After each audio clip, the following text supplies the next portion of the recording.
Halo teman-teman, bagaimana nih kabarnya? Semoga kalian dalam keadaan baik-baik aja ya. Nah, topik pembelajaran kali ini kita akan membahas mengenai pengembangan media presentasi. Apa aja sih pengembangan media presentasi itu? Yuk kita simak lebih lanjut.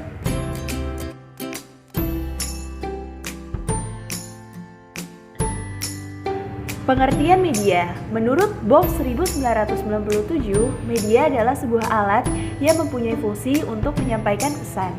Sedangkan ACT mengatakan bahwa media sebagai segala bentuk dan saluran yang digunakan untuk menyampaikan pesan dan juga informasi.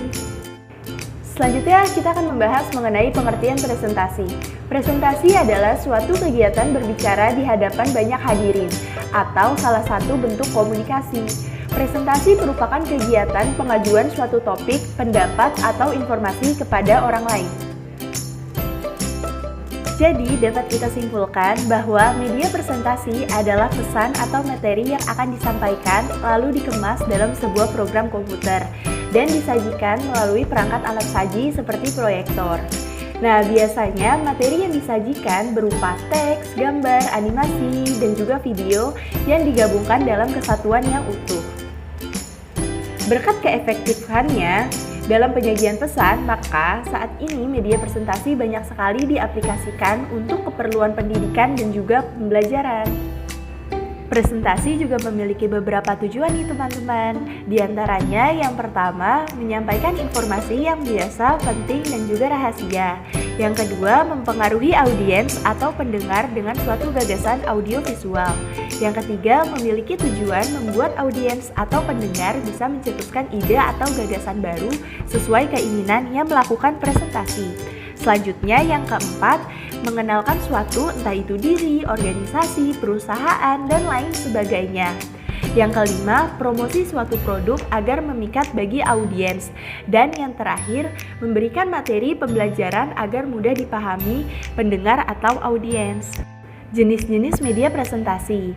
Nah, di saat kita mengelompokkan jenis media, kita bisa melihat dari segi perkembangan teknologinya. Menurut Sells and Glasgow tahun 1990, dibagi ke dalam dua kategori, yaitu media tradisional dan media teknologi mutakhir. Berikut ini adalah kategori jenis-jenis media presentasi. Yang pertama itu visual diam yang diproyeksikan.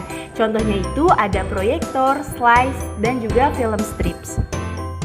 Yang kedua, visual yang tidak diproyeksikan. Contohnya itu ada poster, foto, dan juga grafik.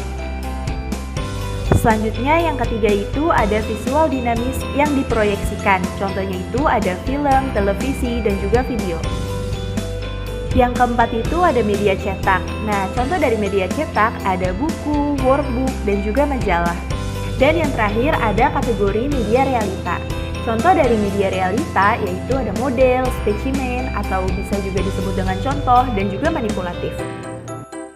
Nah, selain itu, media presentasi juga memiliki beberapa kelebihan nih teman-teman, yang cukup banyak sekali nih kelebihannya. Yang pertama, dapat menyajikan teks, gambar, foto, animasi, audio, dan video sehingga lebih menarik.